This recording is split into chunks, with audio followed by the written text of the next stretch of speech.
This is a yard scraper, probably more of a silage pusher.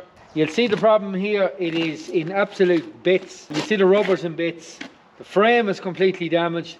I'm going to make a new frame out of these nice galvanized channels, 6x3 channels.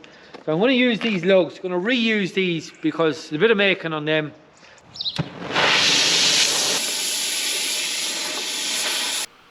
So I'm using the gas, the oxypropane to cut off these lugs. I'll just reuse these. They're in perfectly good nick. Save a bit of time and money. No farmer will complain at that.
We'll try a wood boring bit, see how it goes.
Just going to stick a pilot hole in from the back.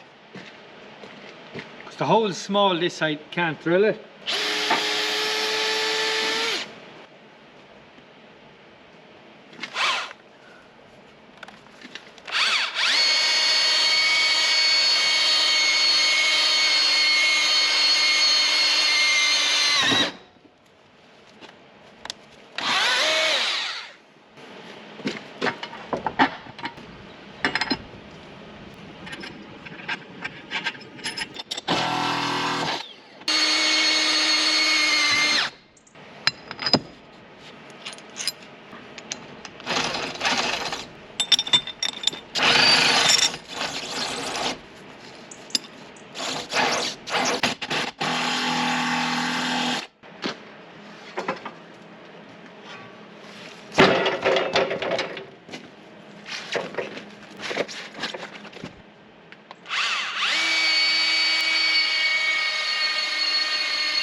So another little job with this machine, the auxiliary controls. So that is basically the flow and return pipes on this machine that powers an auxiliary implement such as a shear grab, road brush, whatever it is that uses a hydraulic flow and return. The little switch that controls that on this machine is a little bit poor, we'll say. We'll call it poor. Give you a look at it here. It's given trouble. I've replaced it twice. This machine has about 1,000 hours on it. Why is it poor? So it sits on this joystick here and you move it with your thumb. I'll give you a look at that in a second. The problem is these machines don't actually have a door on it. So there's no cover. So unless you're keeping them in a shed all the time, this is a farm machine. So it could be outside, you could be working it in the rain. These little switches do not like moisture. They just fall apart. It's very pricey. 500 quid from New Holland for a genuine part. Crazy money. I'll show you the switch now in a minute. I have managed to source it, got a few codes off it, managed to source it online. It's identical, same brand, same switch. Fitted it on, as I say, the second switch, about 200 quid replaces it, so it's not bad. Less than half the price of the genuine part, but identical in every way. This is the back of the lever. I have to open these screws, get them out now.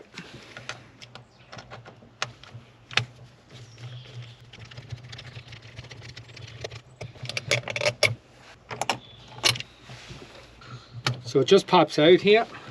Now, so we're inside the cab. It's a little bit cramped here.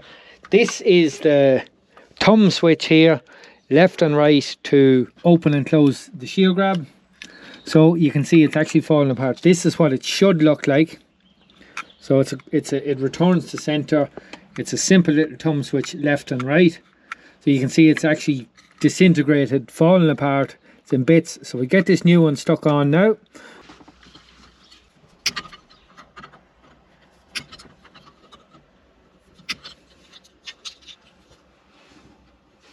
It has completely disintegrated here. This is the new one here. That's what it should look like.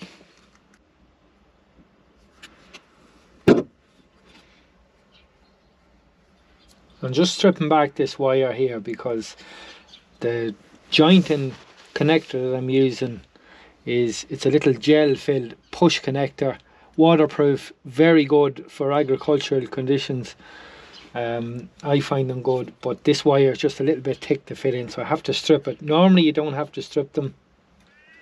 Gotta remember to put it into this. It's quite simple. It just actually locks into this housing. That's it, locked in. Next job, get the wires joined.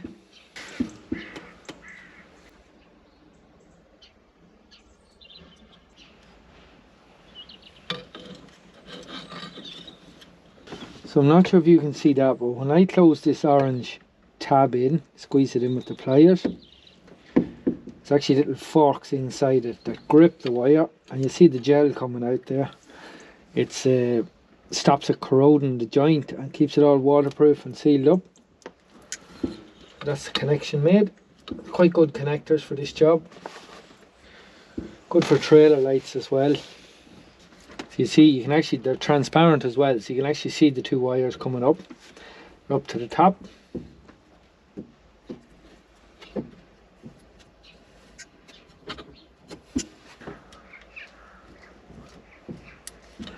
Yeah, simple as that.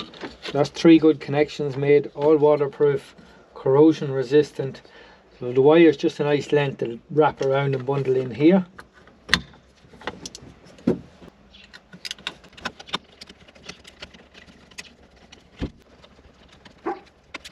Not convinced this switch is the best idea on an agricultural machine, especially when rain can blow in. Moisture in here is a problem. Not getting very long out of the switch.